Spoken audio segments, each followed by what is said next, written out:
El tema que vamos a revisar para esta semana es la administración de medicamentos. Comenzamos recordando que la administración de medicamentos son los procedimientos por medio de los cuales se introducen al organismo por diferentes vías sustancias medicamentosas que se aplican para el tratamiento de una enfermedad para obtener diversos efectos. En la administración de medicamentos hay que tener en cuenta unos principios de anatomía y fisiología, los cuales son importantes para que esta administración sea efectiva y eficiente. Es decir, que tengamos una práctica segura en la administración de medicamentos.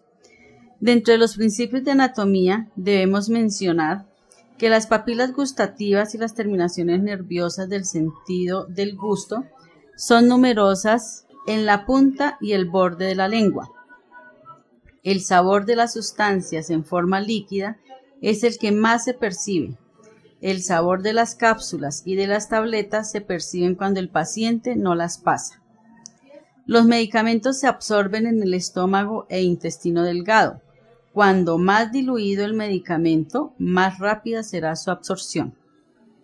Los principales órganos de excreción son pulmones, tubo digestivo, piel, glándulas mamarias, siendo la principal vía el riñón. Dentro de los principios fisiológicos para la administración del medicamento hay que tener en cuenta que se dan a partir del momento en que un medicamento y un organismo se ponen en contacto. Se establece una interacción recíproca en donde el fármaco actúa sobre el organismo produciendo diversos efectos farmacológicos, terapéuticos o tóxicos. El organismo, por su parte, absorbe el fármaco, lo distribuye, lo metaboliza y lo excreta.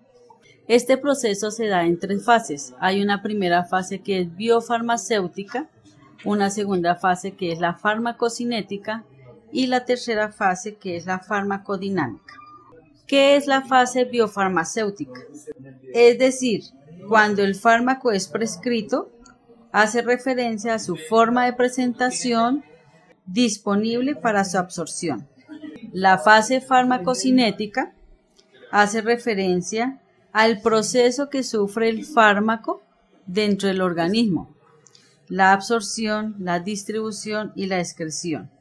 Y la fase farmacodinámica es el proceso de los efectos moleculares, bioquímicos y fisiológicos de los medicamentos sobre el organismo, sobre todo los sistemas celulares y específicamente con la forma en que actúa el medicamento en el organismo. Cuando hablamos de absorción, hacemos referencia a la absorción del fármaco, el cual se inicia a partir de las vías de administración, sean de forma enteral o parenteral, a través de membranas biológicas, capilares sanguíneos, linfa o líquido cefalorraquídeo. La velocidad de ingreso del fármaco al torrente circulatorio depende de la vía de administración y la concentración del medicamento. En otro caso, existen fármacos que se aplican tópicos, es decir, sobre la piel, y un porcentaje se absorbe por la cápsula cutánea, llegando a circular alguna cantidad de él en el plasma. La distribución. Una vez que el medicamento se ha absorbido, se distribuye por los líquidos corporales y así baña los tejidos de la economía gracias al movimiento que tienen esos líquidos corporales. Y su excreción o eliminación es el proceso mediante el cual el organismo expulsa el medicamento al exterior, ya sea en la forma activa o ya sea en forma de metabolito. La mayoría de las veces, dichos compuestos medicamentosos se excretan por la orina, es decir, hablamos de una eliminación urinaria, o por la bilis, hablamos de eliminación hepática, o por la transpiración de la piel, hablamos de eliminación cutánea, o por la convección pulmonar, hablamos de eliminación pulmonar. Pero en este proceso debemos tener en cuenta también las interacciones, es decir, lo que hablábamos del efecto que ya tiene el fármaco dentro del organismo. Esto también lo conocemos con el nombre de interacciones o farmacodinamia del medicamento. Cuando se administran varias clases de medicamentos, es posible que se presenten modificaciones en los efectos terapéuticos requeridos individualmente. Esto hace que el médico deba tener en cuenta para modificar la administración de los fármacos, pues a veces sucede que los medicamentos aumentan mutuamente sus acciones. Este término se conoce como fármacos sinérgicos o sinergismo, que es el aumento de la respuesta a un fármaco por el empleo simultáneo de otro. O por el contrario, podemos tener un efecto antagonista, que no produce un cambio celular dentro del organismo, que carece de eficacia o disminuye mutuamente los efectos deseables. Los fármacos sinérgicos pueden interactuar en sumación o en potenciación. Si se bloquean las acciones orgánicas de modo parcial, a eso se le conoce con el nombre de inhibición terapéutica. Si el efecto orgánico se bloquea a tal grado que el cambio quedó totalmente anulado, a eso se le conoce como efecto antídoto.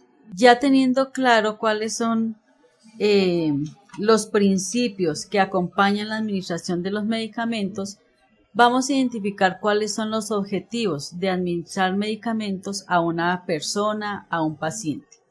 El primer objetivo pues es curar enfermedades. Siempre que vayamos a tener un paciente enfermo y que es valorado, pues va a requerir la administración de medicamentos que lo ayuden a tratar o curar la enfermedad.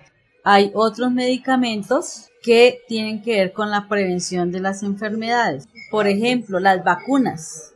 La vacuna contra la rubeola, la vacuna contra el bacilo de la tuberculosis nos ayudan a prevenir enfermedades como la tuberculosis o la rubeola. Otros medicamentos sirven para ayudar al diagnóstico de las enfermedades. Un ejemplo de estos son medicamentos que se utilizan en medios de diagnóstico que requieren medios de contraste. Estos son medicamentos que se introducen a través de una vena para poder realizar unas placas específicas que permitan visualizar claramente qué está pasando con determinado órgano en el cuerpo o identificar la presencia de masas, alguna situación específica en alguna parte del cuerpo. Otro objetivo de la administración de los medicamentos es producir efectos paliativos, restaurativos y proveedores. ¿Esto qué quiere decir? Que hay medicamentos que se le dan a los pacientes con el objetivo de minimizar algún efecto en el cuerpo. Un ejemplo son los pacientes que sufren enfermedades crónicas o dolores crónicos que requieren el uso habitual de analgésicos que les ayuden a disminuir el dolor que sienten.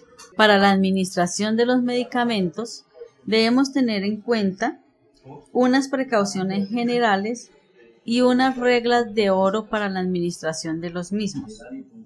Dentro de las precauciones generales tenemos el lavado de manos, revisar la orden médica, recordar siempre las reglas de oro que las vamos a ver a continuación, evitar devolver al envase original, informar cualquier error que se haya presentado en la dilución del medicamento, revisar las fechas de vencimiento de los medicamentos, no administrar medicamentos alterados y mantener siempre los medicamentos bien tapados. Dentro de las reglas de oro para la administración de los medicamentos se hablaban de 5 correctos, pero la experiencia nos ha llevado a que ya no son 5 reglas de oro o 5 correctos en la administración de medicamentos, sino 11 reglas de oro en la administración de medicamentos. La primera de ellas es tener en cuenta la vía correcta de administración, que si el medicamento está ordenado por vía oral, es por vía oral que se va a administrar y no por vía parenteral. La dosis correcta, hay que verificar claramente cuál fue la dosis ordenada en la historia clínica del paciente. El medicamento correcto es identificar claramente el medicamento, el nombre genérico y comercial del medicamento para asegurarnos que se está administrando el medicamento prescrito. La hora de administración debe ser la hora correcta, que si es cada 12 horas se debe administrar cada 12 horas, si es 8 de la mañana, 8 de la noche y no a las 10 ni a las 11 o a las 5 de la tarde. El paciente correcto. Siempre que vayamos a administrar un medicamento debemos verificar que el paciente al que se lo vamos a administrar es realmente el paciente que tiene ordenado el medicamento. Para esto se le sugiere, hay una hoja de medicamentos que tiene el nombre del paciente. Un ejemplo, Pedro Pérez. Y cuando lleguemos a la habitación debemos saludar a Pedro Pérez. Don Pedro, usted se le va a colocar X medicamento y asegurarnos que el paciente responde a este nombre. Se deben hacer rondas de seguridad, asegurando que los medicamentos que hemos administrado, los que se dejan, por ejemplo, en infusión continua, estén pasando, que no se haya tapado la vena, que no se haya salido y haya quedado en la sábana del paciente. Hay que educar al paciente frente a las reacciones del medicamento. Antes de administrar el medicamento también es importante interrogar al paciente sobre antecedentes con ese medicamento. Debemos revisar, como veíamos en los principios fisiológicos, las interacciones farmacológicas para evitar que un medicamento me bloquee la acción terapéutica de otro. Debemos interrogar al paciente sobre la presencia de alergias específicamente a los medicamentos. Y después de haber realizado todo esto es muy importante registrar cada medicamento que se haya administrado teniendo en cuenta la hora de administración.